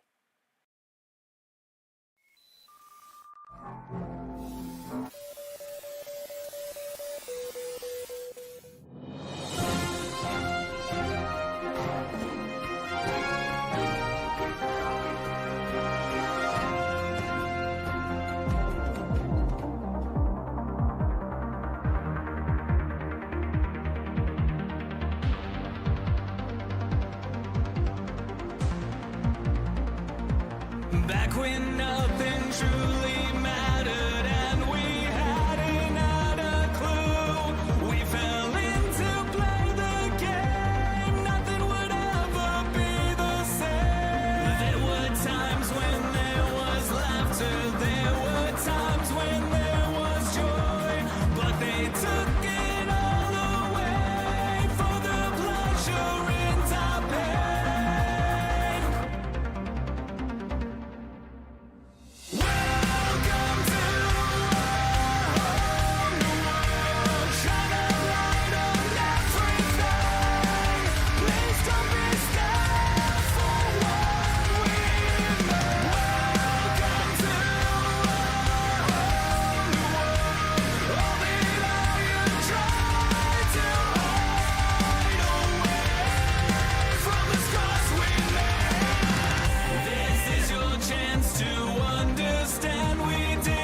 Back when nothing truly mattered and we hadn't had a clue. We fell into play the game. Nothing would ever be the same. There were times when there was laughter. There were times when there was joy.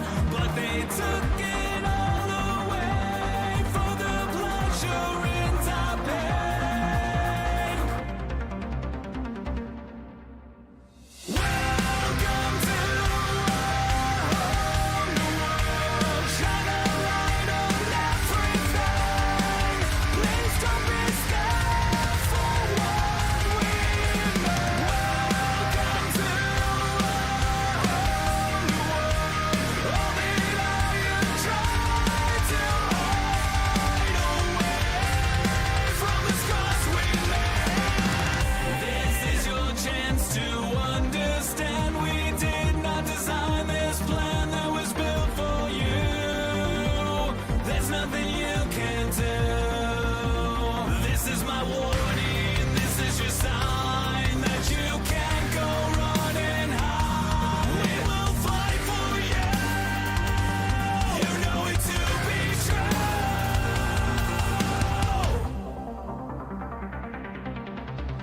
Welcome to our whole world. Shine a light on everything.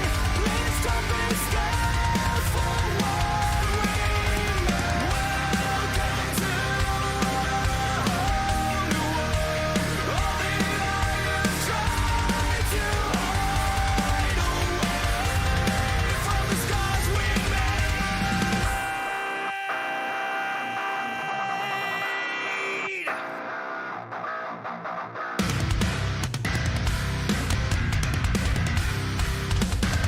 From the scars we made.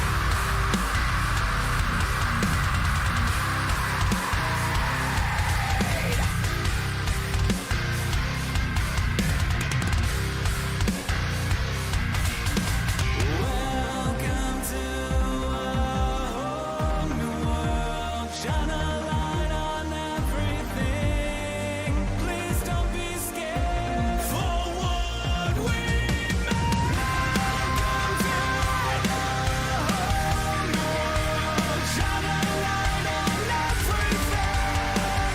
Please don't be scared for what we made. Welcome to our whole new world. All the lions tried to hide away from the scars we made. Welcome to